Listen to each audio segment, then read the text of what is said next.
father of Hollywood.com, along with Truthwins.com, presents Dreamland, New Beginnings, written by Dr. Galen Whitley Keith, narrated by Keith Whitley. Chapter 16. Hollywood Boulevard was no longer the lonely track it had once been. Shops now bordered the street, buggies rattled past, and horse-tethered carriages stirred dust along the corners. Street lamps hung with baskets of flowers gave a bizarre primness to what was still a frontier town. And at the cross of Highland and Hollywood, the Hotel Hollywood reigned in elegance. Its Mediterranean arches broadened, its gardens lush, its very presence an anchor of promise. Under the awning outside, a lone bellboy leaned, hands in pockets, when an empty electric streetcar clanged past, briefly blocking the grand front facade. Inside the hotel lobby, receptionists and the concierge idled at their stations, the air of expectancy waiting for something to break the monotony.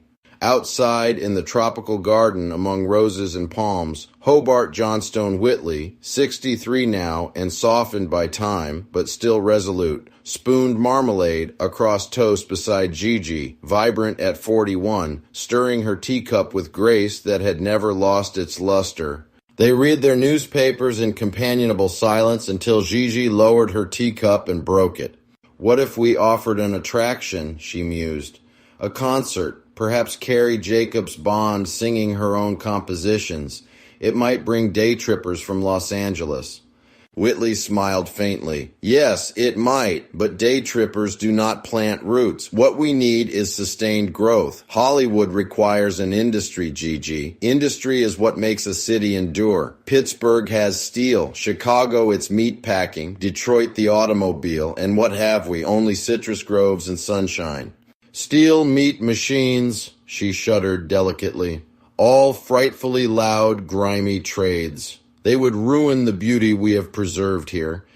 Beauty and serenity never built a metropolis, he said firmly. It is jobs, thousands of jobs. That is what brings settlers to a new city. Without them, there is no Hollywood. It was then that Gigi's eye caught upon a headline, Moving Picture Company Seeks New Home. She tapped the paper. I know what Hollywood needs. Whitley looked at her keenly. A dream? No, she said with conviction. A certainty. Moving pictures. An industry that everyone loves. Think of the fascination, the way all the world hungers for them. It will change the world. Whitley leaned back, eyes narrowing, then called sharply, Roy!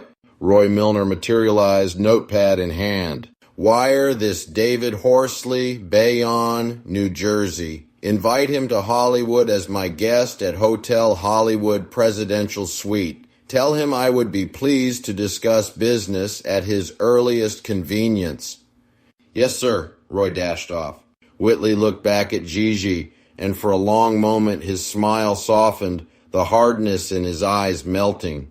Moving pictures, he breathed. Maybe this is the industry. Later, in the lobby, Margaret Anderson, the hotel's lady manager, hurried to him.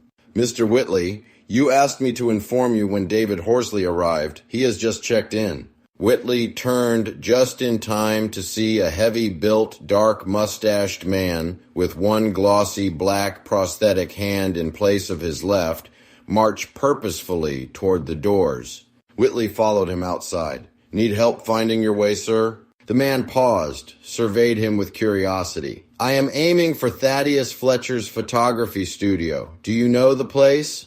Indeed, it lies just beyond. Walk with me. The two fell in step together, tipping hats at passers-by on Hollywood Boulevard. Hobart Johnstone Whitley at your service. The man grinned. Whitley, the very one who owns this hotel? Then fortune has struck. I am David Horsley, moving picture man. In that case, Mr. Horsley, Whitley returned warmly, perhaps what you sought has already found you. On October 26, 1911, crews set up their crank cameras in the citrus groves of the restored Whitley mansion. Yellow lemons gleamed in the sun as stage players quarreled, flirted, kissed in melodramatic fashion, Willie Wadenham and Jane Sterling pantomiming their first kiss for the mechanical eye. Director Al Christie barked his orders, while William Horsley readied film stock beneath the tree branches. On the veranda, Gigi fanned herself and laughed with delight. Fascinating, the way they stage it. Why, I could be a movie actress yet. Whitley harumphed. Nonsense. A wife and mother has no place puckering for strangers on celluloid. Gigi arched a brow mischievously. The world is changing, H.J. Women will work alongside men, stand on their own merit. It is inevitable. Even you cannot stop it. And movies will change how people think, how they see themselves.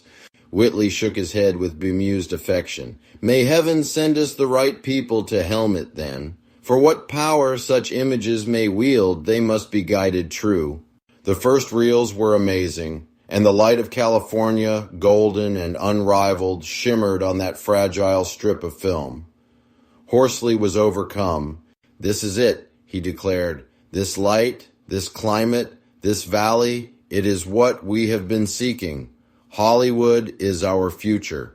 Whitley only smiled, the glint in his eyes saying all. Before reporters and business leaders gathered at the newly christened Universal Nestor Film Studios, Whitley clasped David Horsley's hand firmly beneath a painted sign, Universal Film Manufacturing Co. His voice rang steady for the newspaper's pens. Gentlemen, I welcome Universal to Hollywood, the first motion picture company to make its home here. But let no one think she shall be the last. Here, in the sunlight of California, the world's greatest new industry plants its roots. And from this day forward, Hollywood will never again be a quiet orchard town. It will be the land where dreams are made visible. Flashes popped from cameras. Reporters scribbled furiously.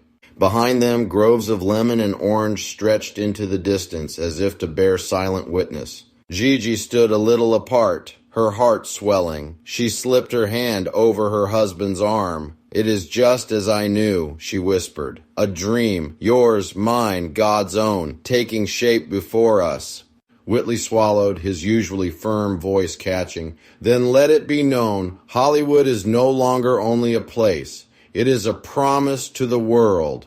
The crowd roared their applause, while Whitley, who had wrestled land from wilderness and made cities from dust, now stood at the threshold of his greatest creation yet. And so began Hollywood, a dream lit by the sun, and in time by the flicker of moving pictures that would capture the imagination of all mankind. Come back next Wednesday to hear the next chapter of Dreamland, New Beginnings, written by Dr. Galen Whitley Keith, narrated by Keith Whitley.